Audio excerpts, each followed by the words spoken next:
everybody, it's Zeidoktor here, and this episode of Typical Manga Review is focused on My Hero Academia, chapter 126. Don't know if I saw what the title was, but that's not important, right? Open Up World, there we go. Chapter 126, Open Up World. And we're starting in slight flashback mode here. Eraserhead is telling the class that there was actually a debate about whether or not to even have the students do the work studies that they're getting set for. There's a faction that said, do not even do it, but there are some that said, don't do it, just call it off. Which gets a mixed reaction. Kira seems like, what, after all that? But Kaminari notes that, given everything that led to them having the whole boarding school situation in the first place, it was not surprising. Bakugo's having a bit of a Monoma moment. It's like, ha, that's what you get! Well, Gray's like, just because you can't participate doesn't mean, seriously, dude. Eraserhead notes that there are also those that said keeping them under protection like that wouldn't really do them much good in the long run. So instead, a compromise was reached. Like, they could do the work studies, but only under offices that have a good track record for the work studies. And that gets everyone kind of studying and looking into it.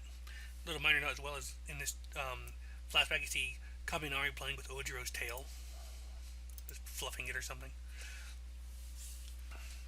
And Deku is immediately approached All Might, asking if he could introduce him to Sir Night Eye for work studies. And Deku knows that he's one of the very few heroes who have ever worked under you. It's rather sudden. Where does that name come up? Also, you're seeing the teachers like Midnight's like, he's certainly chipper. Well, I forget the one guy's name here. Let's see about this. I would have the character list up anyway, so let me just take this really quickly. I want faculty. Here we go. Ectoplasm, that was his name. He was like something ghost related. Anyway, Ectoplasm's like, just wants to go to karaoke. And anyway, All Might's finding out that Deku kind of jumped the gun on the whole work study thing and got the name from Gran Torino. Deku asked for help, but it's like, nope, not doing it. I'm not saying that just to be mean. There are 3 reasons. Number 1, during yesterday's meeting, I was part of the group against the work studies, thinking about the villain's recent invigoration. I believe the first year should, at the very least, conduct the work studies at a later time. We see number 13 behind him, like, agreeing with that, but Midnight's like, it's not like there weren't any risk involved. If they want to do it that badly, just back them up. Number 2, I think it would be just fine for you to start off by strengthening your suit style. Ectoplasm knows that he's already doing his best. Cementos like, there's still plenty of room for development for that before I can really call it his own. And reason number 3, it's just awkward for certain reasons. Like, you feel like getting in the way there, All Might? President Mike, like, cut it out, Mike. That's too much. Deku notes that Bakugo told him that the rails have all been laid out for you, so don't go losing. Mike work strongly resembles All Might. If I'm under the guidance of Night Eye, I think it will serve as a strong point of comparison to you. I have to become many times stronger than anyone else, no matter the cost. And All Might's saying that that Deku seems to be rushing himself because of his role as a successor, but even so, like, and even though All Might appreciates that side of him, it's like he won't be getting an introduction from him. And we return back to where last chapter ended, with Deku and Mirio together. And Mirio's just over the moon, like, you are here! Just kidding. Sorry about that. Being called in by All Might, I'm just feeling so merry. And neither of them is quite getting what's going on here, but All Might explains that Togata is currently serving as an intern under Night Eye. Yep. And has in fact been doing so for the last year. So Deku's like, you'll be soon to become a psychic when you graduate, right? As long as you haven't changed the art, that is. And All Might pops the question here, asking Fallout Boy, from your perspective, do you feel that young Midoriya is fit to work under Night Eye? I get it now. So this is what you wanted me to talk to me about. You had me introduce Midoriya to Sir, am I right? I mean, Midoriya's like, but why use me as a middleman? I'm sure he'd love to hear from you. He's always watching your videos. To be honest, I just can't bring myself to meet with him, because in the end, I became exactly what he warned me I would be. After all. That leaves him kind of curious, but anyway, what do you think of Midoriya? Mirio starts by asking Deku what kind of hero he wants to become. And gets a nice little speech here. And he also notes here that saying it out loud really puts it in perspective. I experienced so much to get here. And with every step I take, the more I realize just how difficult the path I walk is. And Deku's like, so that no matter what happens, I'll never worry anyone in the slightest. No matter how much trouble someone is in and wearing a smile all the while, I'll definitely win and definitely save them. I want to be the best hero of them all. And he thinks that's why he become even stronger than ever. Miyo's like, your goal's kind of all over the place, but I got no reason to refuse, sir. No problem, I thought sir would like you from the outset anyway. Really?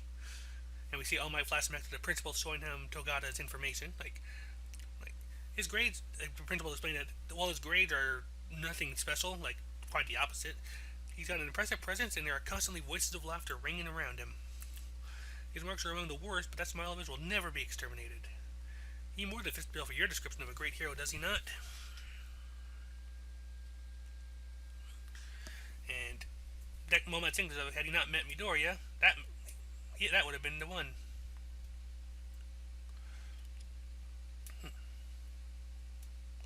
And the next morning, or next weekend when they get a chance, we see everybody kind of like together. But Midoriya's already like rushing out the door in like full cowl mode.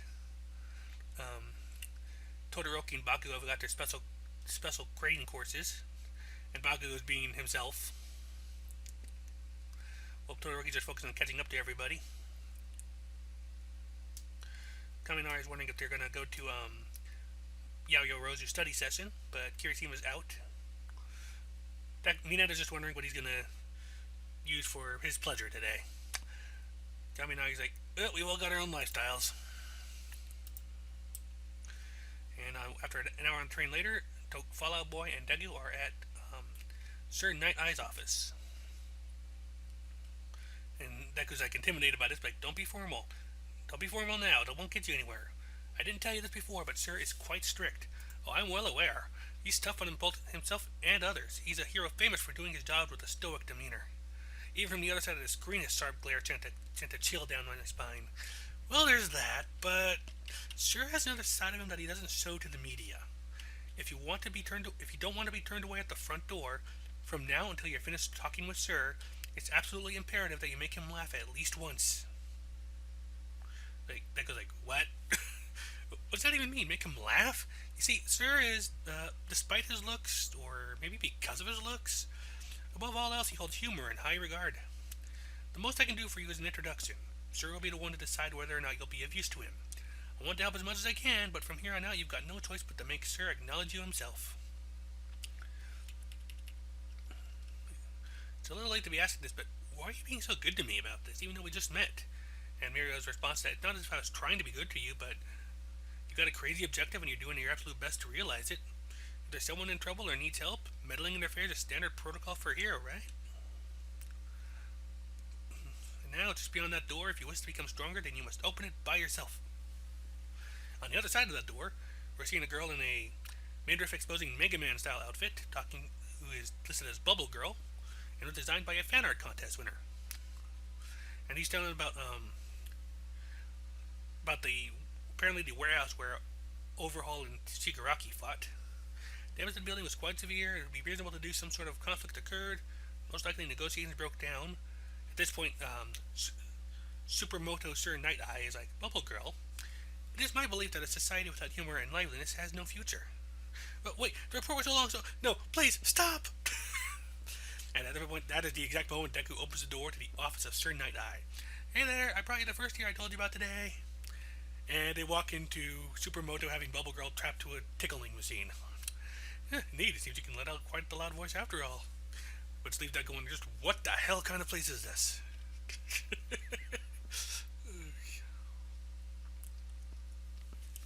And Mario explains that that his sidekick, Bubble Girl, it seems he didn't have enough humor, did she? At which point Supermoto turns his glare to Deku, and was noticed like he's really intense in the flesh. Like, you don't want to be turned away at the front door. Like, I want to become stronger. Despite my selfishness, I was lucky enough to get it all the way here. From here on out, I need to forge my own path. Humor, you say? I'll give it to you in spades. And he introduces himself as Izuku Midoriya with his All Might face. Which you might remember from a while back. I forget exactly when, but it's when All Might and Deku were talking, and All Might asks him, "Do you remember the first thing I said to you?"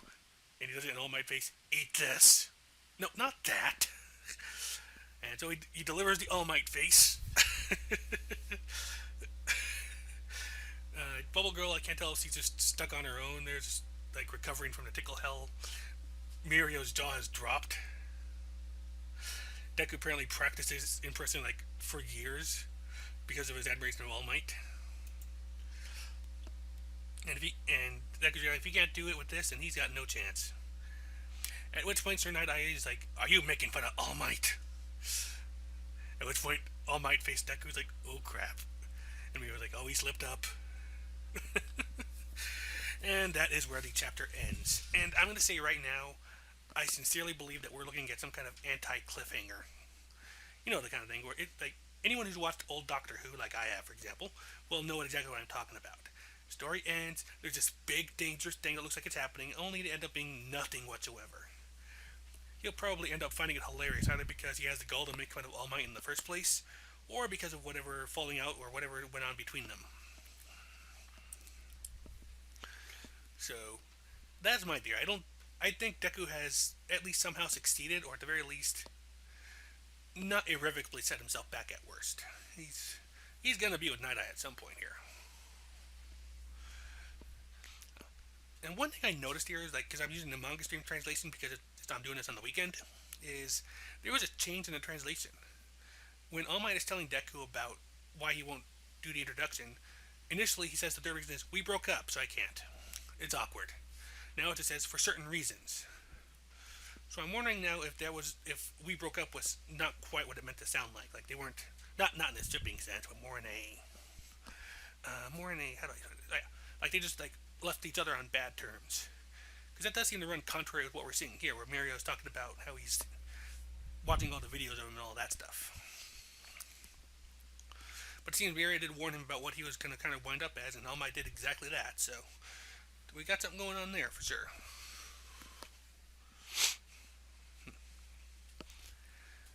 And on a slight little joke, on a slight little like half serious idea here, best new ship, Sir Night Eye and Ms. Joke. Get on that fanship. Get on that fan artist. Anyway, and it's nice to see where like we're getting like everything kind of developed. Obviously, we focus on Deku here, and I'm hoping we'll see what the other ones are doing. Like Uraraka was talking about going back to Gunhead and things like that. So hopefully, we'll see something from that angle. And yeah, I'm officially at the point now where Mirio's not nearly as ominous as I thought he was when he first popped in. Like I said, I had some thoughts about that, but we're just not seeing anything that really suggests it anymore. So I think it was just me reading too much into it. I do like the fact that he really is like a proto All Might. I mean, if it hadn't been for Deku, he really would have been the person All Might selected. There's no doubt about that.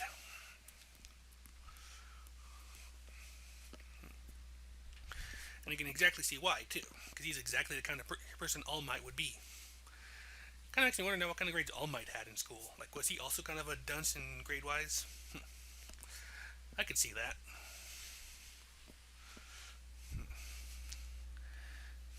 I was like the little, like I always like the little comment. I love the little commentary between the teachers during the Deku and All Might's conversation with each other. I think I just like the whole little peanut gallery commentary thing. Like, for example, like one of the funniest fights in One Piece to me was Absalom and Sanji, because of those two zombies who kept like chiming in every so often. I just love that particular fight for that reason.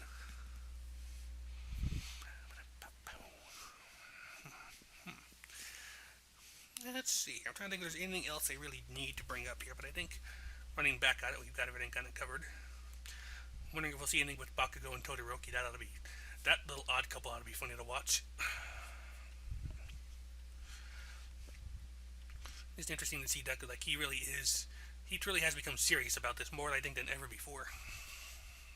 Because during this point where he's talking about what kind of hero he wants to be, he's thinking back to when he's a little kid wanting to be like All Might, or his mother being against all this, or even just Bakugo's like just challenging him.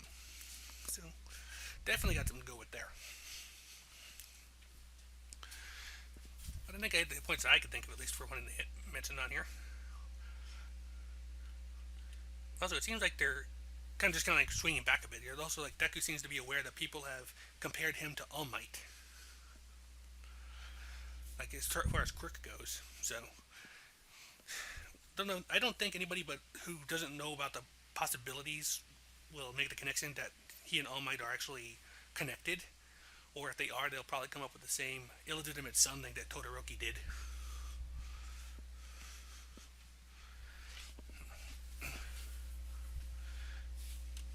But yeah, I think at this point I'm at a good point to call the review. Once again, that has been My Hero Academia, chapter 126, Open Up World. Hopefully Deku won't get the door slammed in his face. So this week we've also got One Piece and a new chapter of Attack on Titan. Be sure you keep an eye out for those, and I'll see you later. Bye-bye.